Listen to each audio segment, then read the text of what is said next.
Hayalinizdeki Seul tatili Incheon Havalimanı'nın soğuk sorgu odasında bitebilir. Binlerce kişinin KETA onayına rağmen neden içeriye alınmadığını ve aynı uçakla geri gönderildiğini biliyor musunuz?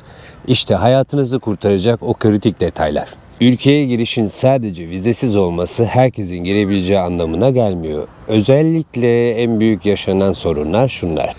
KETA hataları, bilgilerin pasaportla uyuşmaması, Türkçe karakterler veya pasaport numarası gibi bu da önemli durumlardan biri. Turist profiline uymamak. Gümrük memuru sizin turist olduğunuza inanmazsa eğer, bunun için şu durumlar da var. Cebinizdeki nakit paraya veya kredi kartınızın limitini kanıtlayamamak inanın şüphe çekiyor. Konaklama ve dönüş bileti. Arkadaşımda kalacağım deyip adres vermemek veya geri dönüş biletinin olmaması çok büyük bir kırmızı bayrak olarak geçiyor. İş arama şüphesi. Kore'de kaçak çalışmaya giden çok fazla insan olduğu için memurlar genellikle tek seyahat eden kadın ya da erkek yolcuları potansiyel kaçak işçi olarak görebiliyor. Mülakatta çeşitli sorular. Nereye gideceksin sorusuna bilmem gezeceğim demek yerine spesifik olarak gideceğiniz yerlerin isimlerini söyleyebilirsiniz. Örnek veriyorum Gangnam, Myeongdong gibi. Bunlar çok önemli. Bunlara cevap veremediğinizde kesinlikle red diyorsunuz ve deport olarak geri gönderiliyorsunuz. KETA onayı sadece uçağa binmenizi sağlar. İçeriye giriş garantisi vermez. 2026 sonuna kadar birçok ülke bu durumdan muaf olsa da en iyi durum konsolosluğa gidip başvurmaktan geçiyor. Benim size tavsiyem dosyanız hazır olsun ama dijital değil, çıktı olarak elinizde bulundurun. Geri dönüş biletiniz mutlaka olsun. Bunun dışında onaylanmış otel rezervasyonlarınız olsun ki ödenmesi özellikle büyük bir artıdır. Ve gezi planı yapın arkadaşlar. Herkes gezi planının bir problem olmayacağını düşünse de siz gezi planınızı yapın. Konaklayacağınız bölgelerin yakın kısımlarında gezinmenizi düşündüğünüz yerlerin isimlerini söyleyin. Çünkü bunu size sorarlar.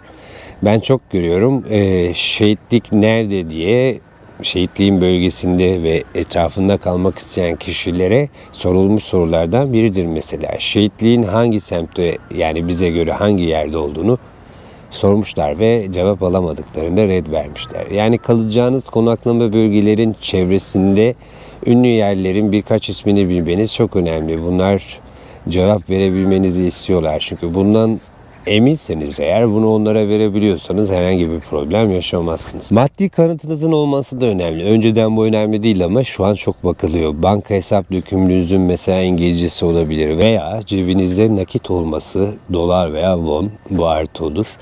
Bu çok önemli. Burada bunlara bakılıyor çünkü. Yani turist olduğunuzu anlamaları gerekiyor. Eğer cebinizde bir nakit veya bir harcama durumunuz yoksa kredi kartınız gibi geçememe ihtimali çok yükselecektir. Daha önceden kredi kartını kabul ediyorlardı ama benim şu anki gördüklerime bakacak olursam nakit para çok daha bu işi hızlandıracaktır diye düşünüyorum. Kıyafet ve tavıra da çok dikkat ediyorlar. Özellikle erkekler için söyleyeyim, sakal tıraşı olarak gelmeye çalışın.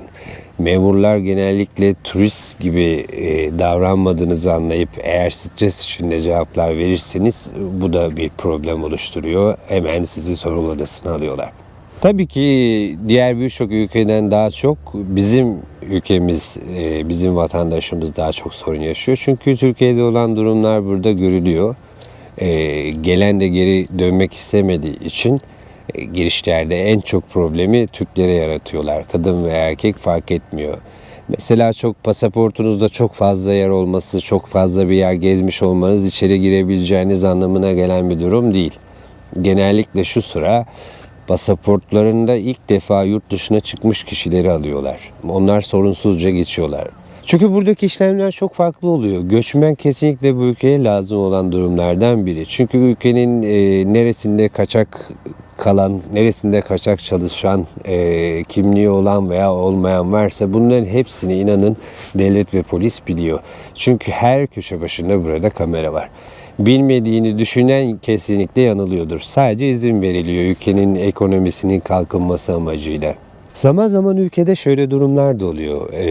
Ülkenin çalışma durumunun takip edilmesine karşın bir zaman diliminde çok fazla insan alınıyor. bu kota dolduğunda, bir kotası var bunun. Kota dolduktan sonra insan alımı durduruluyor. Genellikle red veriyorlar, deport ediyorlar ve aynı uçakla geri gönderiyorlar. Şöyle bir durum da var, buna çok dikkat edin. Ben buradan Japonya'ya geçeceğim, öyle bir tatilim var diye düşünmeyin.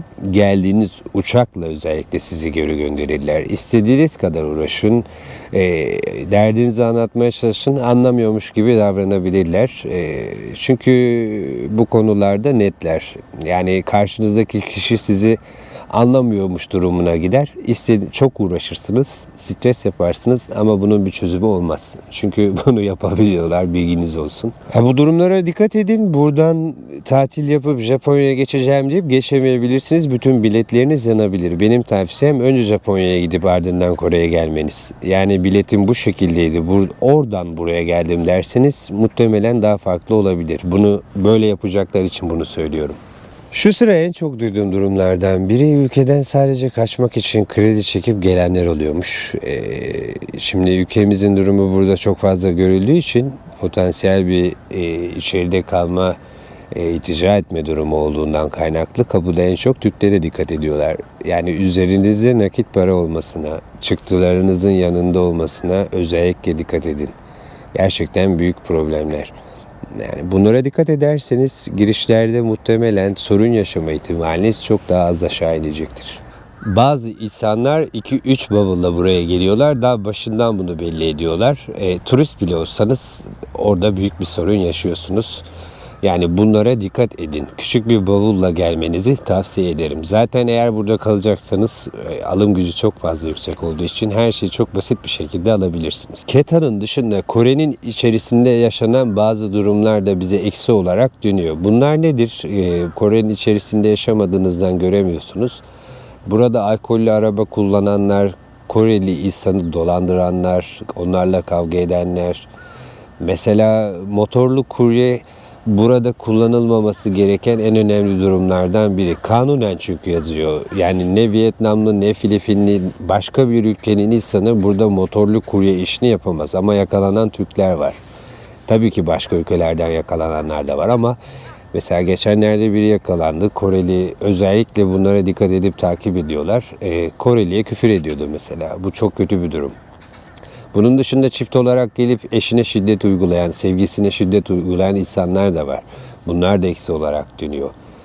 Ülkede böyle olaylar yaşanınca sadece Keta bir problem olmuyor. Başka şeyler de bunu birbirini takip ettiğinden kaynaklı sorunlar yaşayabiliyorsunuz. Şu an çok göz önünde olan Türkiye. Yani en fazla deport edilen kişiler bizleriz. Bu problemler ne yazık ki eksi olarak dönüyor. Kimsenin bir şey yaşamasını istemem ama yani ülkeye giremeyip sizin götü boklu ülkenize mi kaldım demek çok çok kötü bir davranış. Birçok kişinin yaptığı davranış biçimi ne yazık ki başkalarına eksi olarak dönüyor. Ülkemizi bu kadar kötü gösteriyor olmak yani çok kötü bir durum. Neden böyle şeyler içerisine giriyoruz? İnanın hiç anlamıyorum. Diğer bazı kişiler de buraya bavulların içerisinde sucuk, et ürünleri getirmeye çalışıyorlar. Bunlar da içeriye alınmayan durumlar. Bavulunuza öten bir takip cihazı koyarlar ve insanların içerisinde rezil olursunuz. Çünkü herkes onun ne olduğunu biliyor.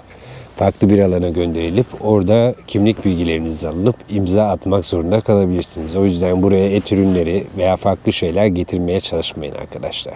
Siz ne gibi sorunlar yaşadınız? Eğer içinizde sorunlar yaşayan varsa yorumlarda buluşalım ve tartışalım. Belki buna bir çözüm bulmaya çalışabiliriz birlikte. Böyle bir video çekmek istedim. Çok fazla geri dönüş olduğunu görünce belki yardımcı olabilirim diye düşündüm. Umarım bu durumlar size biraz da olsa yardımcı olacaktır. Şimdilik kendinize iyi bakın. Yeni bir videoda görüşürüz. Annyeong, hoşça kalın.